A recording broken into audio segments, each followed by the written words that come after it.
This episode is called "The Number of the Beast is 666," and that is a reference to another painting, I believe, in the set of Yeah.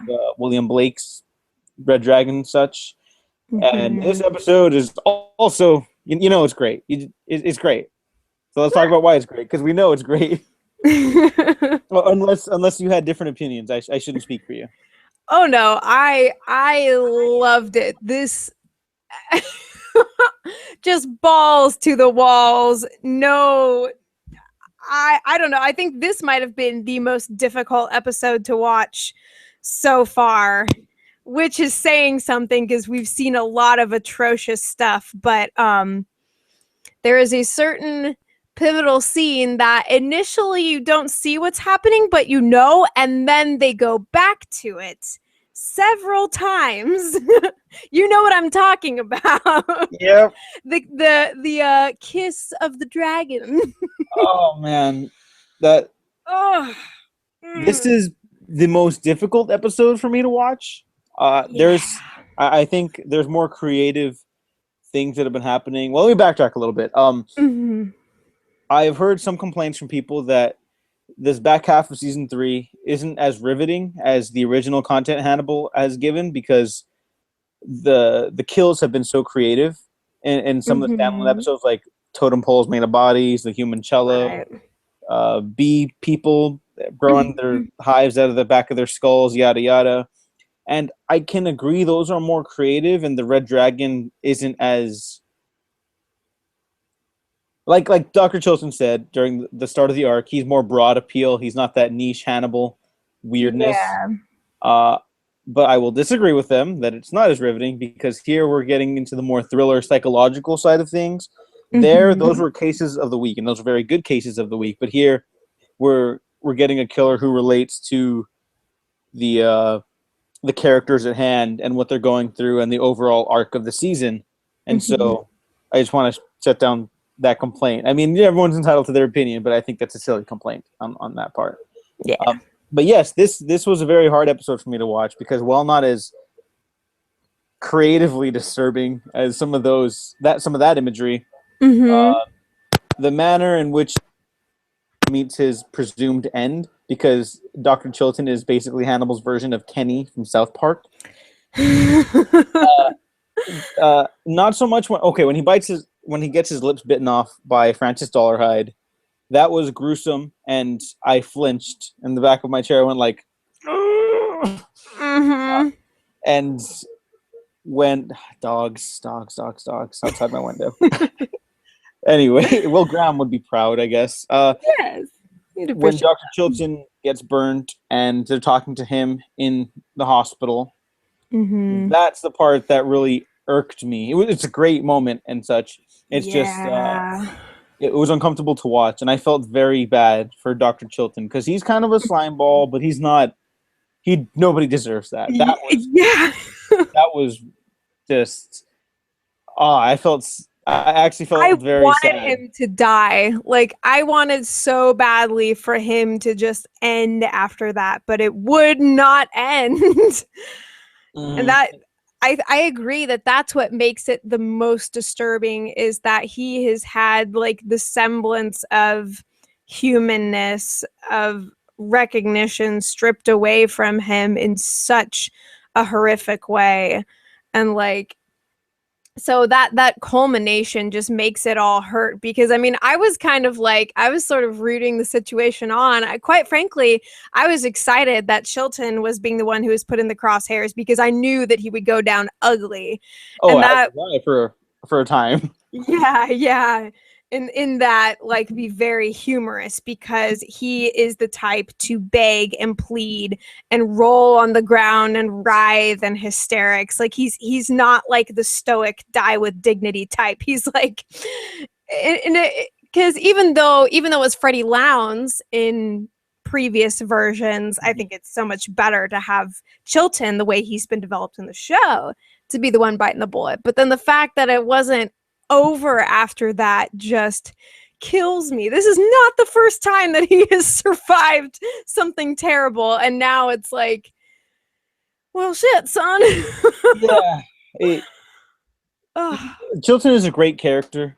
because he can go from being a little comical, not over the top or anything, not like Benny Hill, just he adds some levity to the proceedings. So it's fun to have him around, but at the same time, he's just unlikable enough for you to want him to be the one in the crosshairs.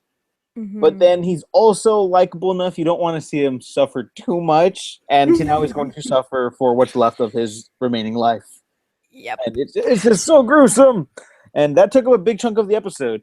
So I guess it's okay to talk about that. Mm-hmm.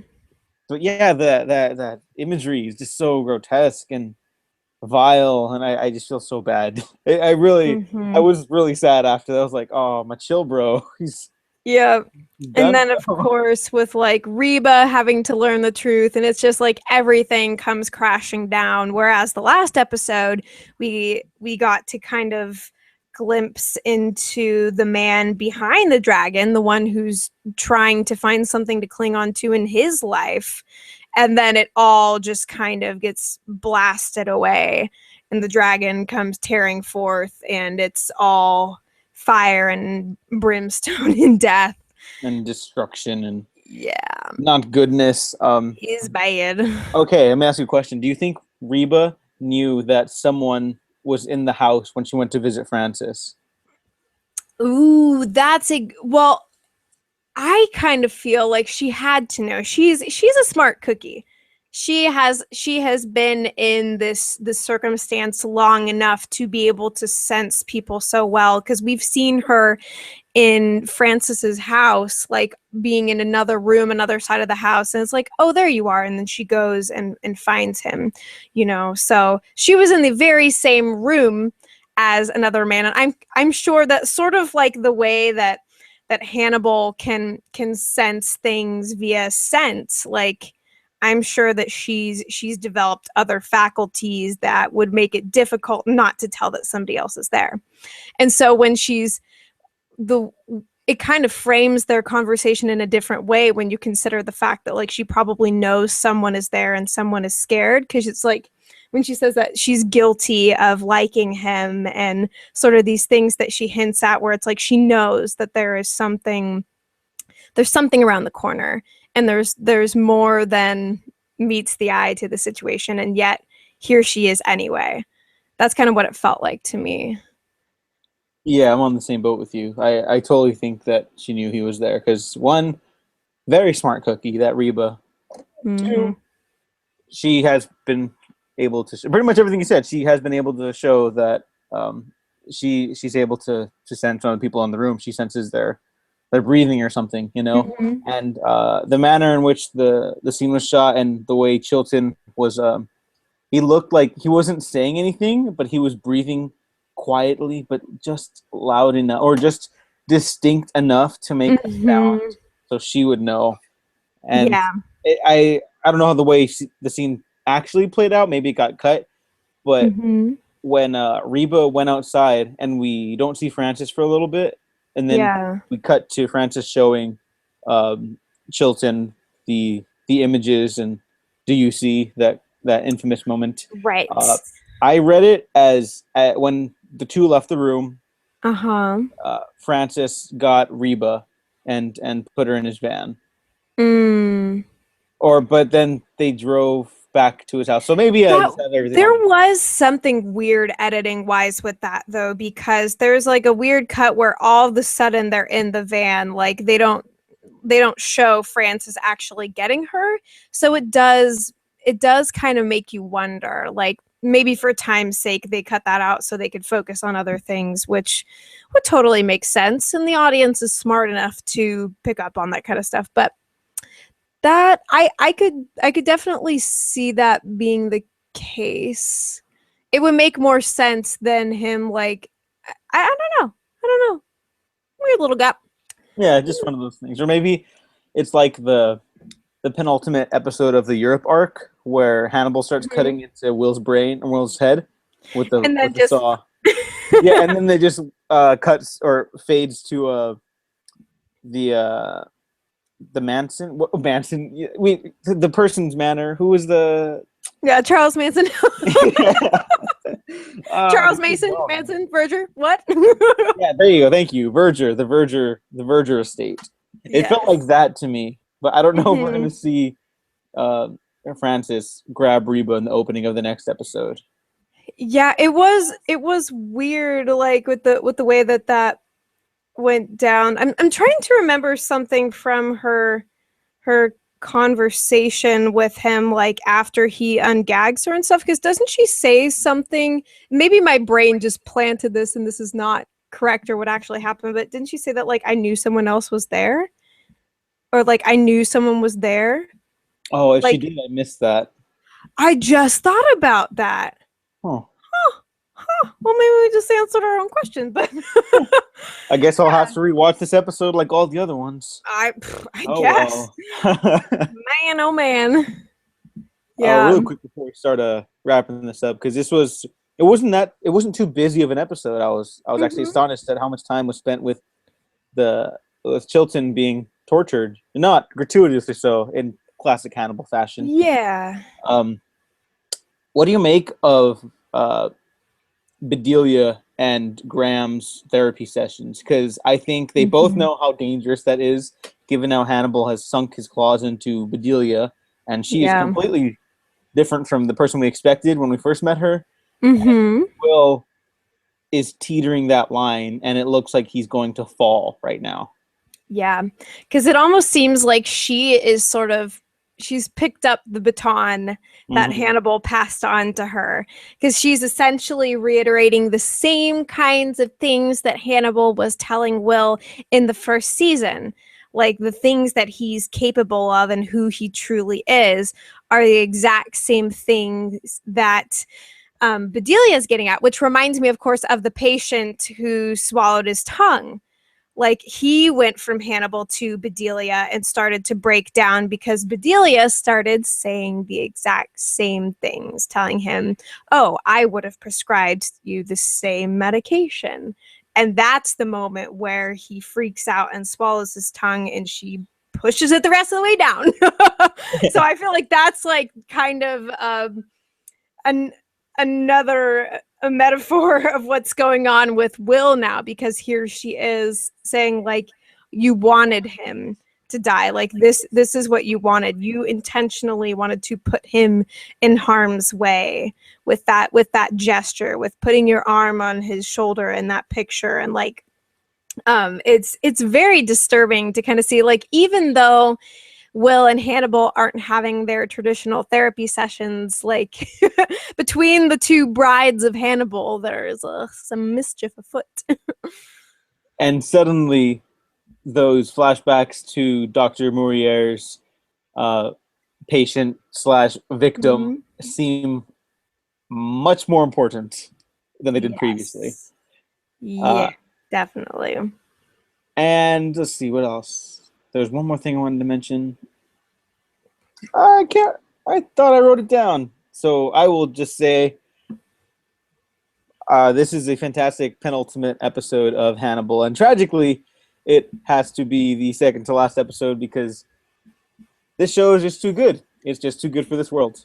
And if Mm-hmm. it was on cable, it would have knocked it out of the park. It would have been just. I think it would have been at least in the vein of popularity of Breaking Bad and Game of Thrones, because Mm-hmm. I think this is better than Game of Thrones right now. And Oh yeah, definitely. I was, even besides us, I don't think we're alone in thinking that, Mm-hmm. especially the way this is plotting out and just astounding with its creativity and its handling of character arcs and both new and old material weaving together, colliding in disturbing fashion. Uh, Mm-hmm. I guess that's just last thing then before we wrap up. You have any expectations for the finale, or are we just leaving those at the door and getting ready to have our faces blown off?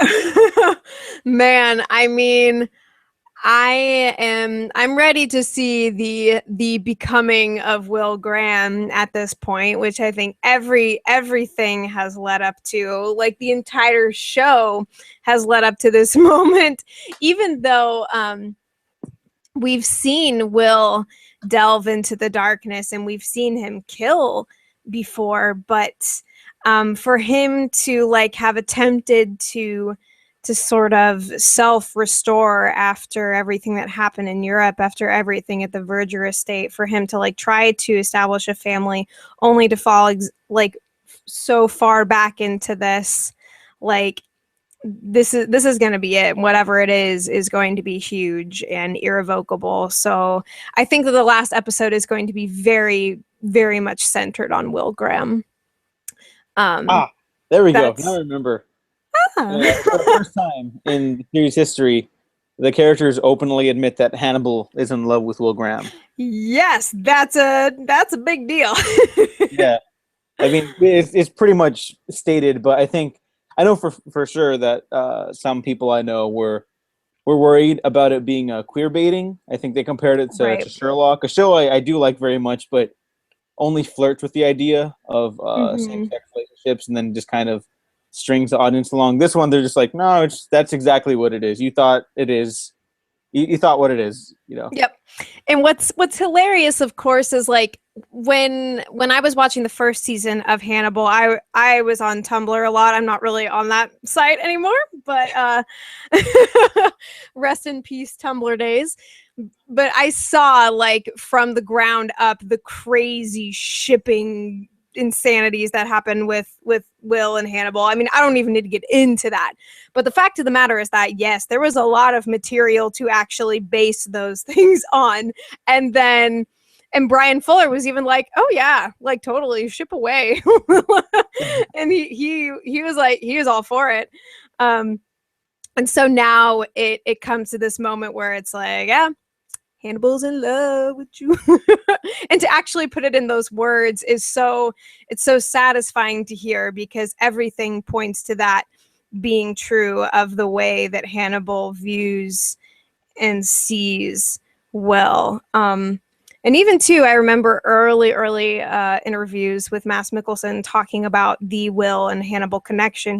He himself said that there was a very real love between them, like not traditional sexual, but certainly romantic in its own way. So it's kind of cool to see how that has emerged, and like it makes me want to just go back and watch the show from the ground up just to get to re-experience the twisted love story. Yeah, I can't wait to re-experience this entire show with all the new context that we've been given, even though it's ending its run sooner than we hoped, and the future, it looks very dark, and it's a huge bummer. But yeah, on that note, Emily, where can people find you? You can find me on YouTube at M Mighty Sophia, EM, the word mighty, SOFIA, which is also my Facebook and also my Twitter, which Twitter is kind of my main hub, and then lots of TV reviews and stuff on YouTube. Yes, and everyone definitely check out all that stuff.